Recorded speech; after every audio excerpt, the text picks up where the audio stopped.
What an exciting time to be here at the Zero Project Conference 2024. I'm Małgorzata Margaret GROBELNA, and I'm with Zero Project, their new program manager. And I'm not here alone, though it might look like that. I'm joined by the wonderful Racheal INEGBEDION, and I would ask her to introduce herself right now. Thank you so much. I'm Margaret, and my name is Racheal, and I am a social development professional, originally from Nigeria. I'm the visionary in charge of a nonprofit in Nigeria known as Special Needs Initiative for Growth.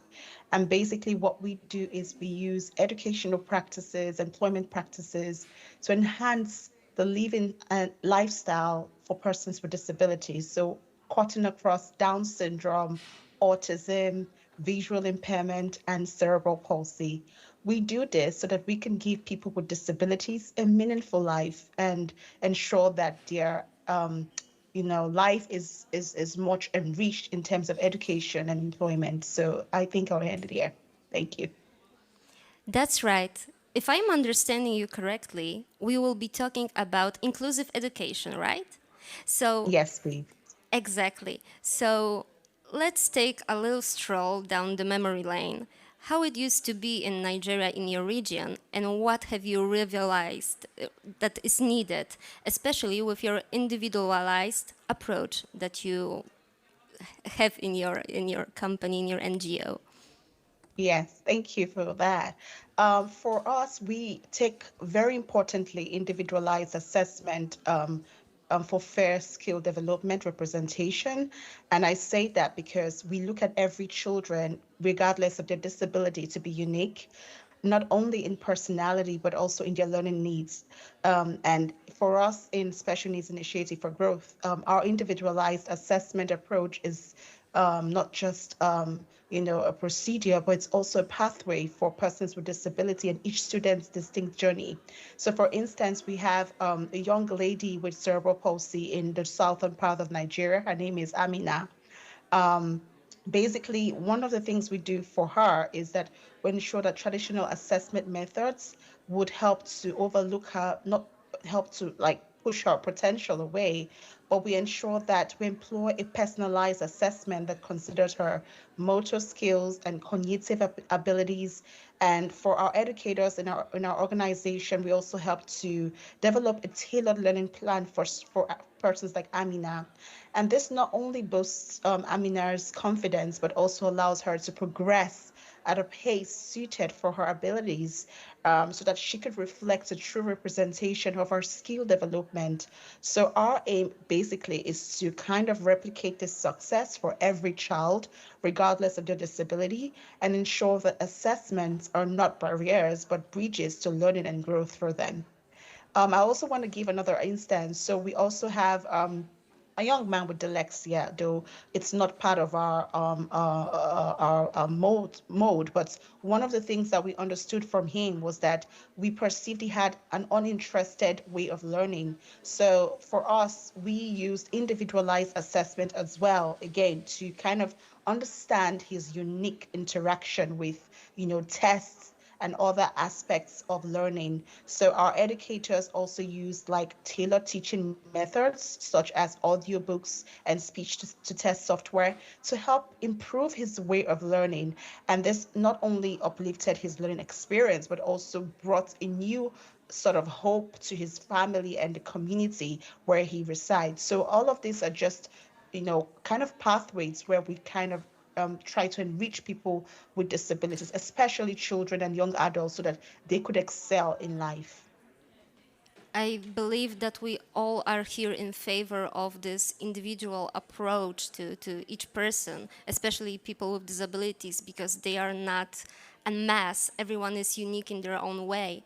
But I also am wondering if there is a possibility to also adjust the programs. I think you mentioned something about it. Sorry, could you repeat the question? Yes. Are there any adjustments to the program, for example, with the assessment? Is it like it can change the approach to each person, to it each individual? Or is it like we are going only one track and we never change the program at all? No, it's dynamic. So basically, what that means is that we use a dynamic feedback loop to help align with their evolving needs. So evolving means that children or young adults with disabilities, what we see now is basically what we definitely will not see that same pace in the next few months or weeks from now because they keep evolving. So I would say education is static because our methods shouldn't be either. So for us, when we think about dynamic feedback, we ensure that our educational strategy evolves in real time and we respond to the immediate needs of our students. So, take for example, last year we had a young man called David. So David has Down syndrome, and his parents noticed that he was really struggling with current literacy models. So we tried to create a feedback channel that enabled David assess, and adjust to the curriculum. So we integrated more visual and auditory stimuli where David could learn and choose his preferences in terms of learning. And this adaptation not only helped to salvage David's learning experience, but also helped to contribute to a larger database for us that helps to refine our program. So that's basically what I mean by education not being static, because what we did for David, we would not do for someone else because it's quite individualized. So it's a continuous cycle of learning and adaptability and improving based on real life and real time needs. Another example will be a young woman known as Mariam. Mariam has struggled with mathematics because she had phobia for it. So one thing that we did is that we understood that there was a lack of effort in that aspect. So through our dynamic feedback system, some of our teachers and parents were able to pinpoint the challenge as well. So what we did was that we adjusted her learning environment to include the use of visual aid, like a one-on-one tutor, and Mariam's performance improved significantly. So it was really good to see the trajectory of growth with Mariam. And this illustrates the strength of a feedback loop that culturally is attuned and sensitive to the real needs of students with disabilities, all learners with disabilities. Yeah. Do you know how many people benefited from your program? Do you know the numbers? Yes, so currently we have over 13,000 persons who have benefited, especially not just persons with disabilities. We also have parents, we have our educators, because we understand that it's a community social mechanism where everyone is learning. So it doesn't bite us. So what we mean is that as children with learners with disabilities are learning, they are also transferring the learning to their parents and vice versa. There's a loop of feedback across each stakeholder in this learning unit. So for us, we see that very important because we want the knowledge to be sustainable, and we feel like not just training the young persons with disabilities would be enough, but also the families, and kind of creating that culture sense of collectivism and community, so that everyone could know what sense of duty they have to perform to ensure that learning is inclusive. That sounds really impactful, so I'm really glad I've got to talk to you about it. What I'm also wondering are some of the teaching methods that you are using, because you mentioned already a few that are so diverse. How do you go about it? So for us, we understand that it's not a one-size-fits-all approach to teaching, because teaching is very important when it comes to customization or contextual learning. So instead, we embrace some sort of spectrum of teaching methods where each one is designed to address the specific needs of different disability clusters. So for example, for children who are visually impaired, what we do is that we integrate Braille and audiobooks into their curriculum. And another example I would give is a young man known as Chidi. Chidi is in the southeastern part of Nigeria. Chidi is visually impaired. So what we did for Chidi was that we tried to engage his educational performance, and he's really improved. So what he did is he could read his study material in Braille. Similarly, for children with autism spectrum disorder, so we incorporate structured learning and sensory integration techniques. And by doing so, we're not just educating them, but we're enriching their lives to make sure that learning is accessible, it's enjoyable, and it's really effective.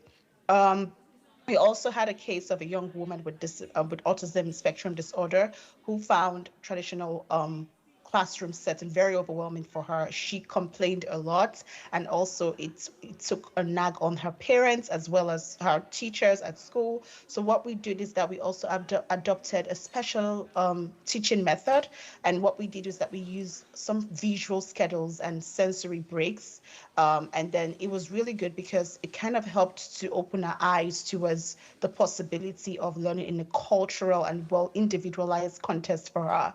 And to us, we see this personal, way of learning as really very special keyboards for our young persons with disabilities because it's really helping them to improve their motor impairments, adapt to various sensory needs, because, just helps them become really independent. It builds their self-esteem, and it's really crucial for academic success. So yes, I can say for us that we're really making every child's journey quite rich and rewarding. And we can't do it without the parents or without the educators because we know, and the community itself, because we need them to ensure that learning is rich and enjoyable and effective for persons with disabilities. Exactly that. And on that note, you are doing such amazing things right now. But what does Thank the you. future hold? Where are you going next? And I want that to be our parting words for this fireside session. Thank you. I think for us, one of the things we're looking at, I've drawn a lot of, experiences, not just from this project that we do for persons with disabilities in Nigeria, but also learning from our partners. And who are our partners?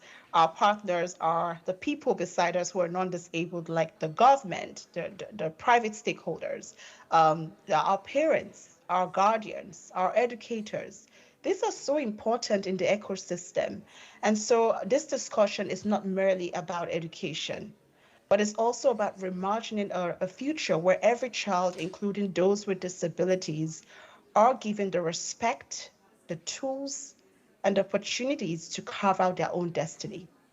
Because whether we like it or not, like I mentioned Amina, who once sat on margin, they are now the center of our educational strategy. So with people like Amina, with her abilities and not her disability, we are redefining her academic journey. The same thing I've talked about in feedback loop, creating an ecosystem where voices like David, I mentioned David, and even the educators and the parents can converge to inform and shape a more empathetic educational framework. We need that because the feedback is the pulse that keeps our initiative alive and evolving. And then speaking of the diverse teaching methods I spoke about earlier, these methods are about acknowledging the spectrum of human capability and ensuring that our teaching practices are as varied and vibrant as the children they are designed to support. And so I'm really urging us, we are change makers in this room right now. So whether we like it or not, we change makers, the policy makers, the educators, the advocates in this conference today, we need to carry forward this torch of personalized progress. We need to make these insights and translate these insights into real actions. And so what this means, we need to push up for more policies that support individualized education and an adaptive learning environment that every country should be able to practice. And once we have all these tools and knowledge and technology to make inclusive education a reality, trust me, we would make the world a better place. So in ending, I want to thank us for our engagement and our empathy and our commitment to discuss. Let's keep it up. The journey is just begun. The conversation should continue to go on. And thank you for your time. Exactly. Let's continue to make really inclusive communities and not only stop at education. Thank you so much, Racheal. And let's Thank you. continue with another fireside.